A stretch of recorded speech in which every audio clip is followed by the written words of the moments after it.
Hello Duluth, hello Northern Minnesota. I'm Harry Welty. I'm running for Congress, and I'm here in the PACT studio where I got a reminder as I drove up to the City Hall about what this nation is all about when I saw about 25 tents of people who are protesting how we may start treating homeless people in the city of Duluth in the future. I've got a 30-second elevator speech when I go door to door, as I've been doing for the past month.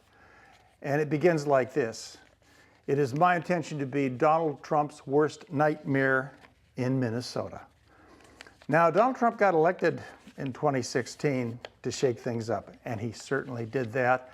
And it's what you could expect from a billionaire who happens to have two interesting qualities. One, he is a sociopath, a person who can lie to people's face and not feel the slightest twinge of any regret, no matter how horrible the consequences of his lies are. And he is a narcissist, somebody who particularly likes to have everybody love him, but is really unable to return that love. And the interesting thing about Donald Trump is that the people he wants to pay the most attention to him are people like himself who are billionaires and rich and who are famous. In fact, they were one of the primary sources of his campaign funds when he ran in 2016. The billionaires who invested money in shipping jobs away to China and Mexico. And the other source of his income were the people whose jobs were shipped off. They were sending Trump, and still are, nickels and dimes and quarters to keep him afloat as he faces all the various investigations and criminal cases that had been arrayed against him. And I have to say about Donald Trump, he did in fact shake things up.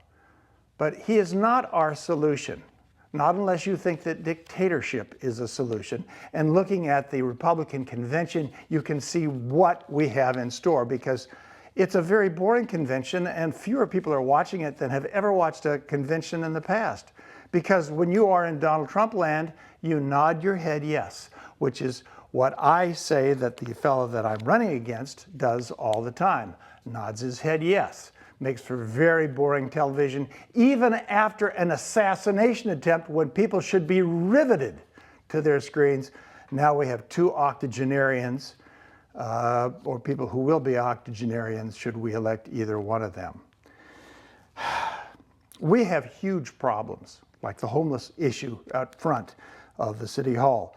We've got global deterioration on a scale that we can barely imagine, and we have refugees trying to flee to places where they would be safe, like the United States, by crossing the border, even after a long, treacherous trip through Panama to get to the United States. I'm not smart enough to remember lies.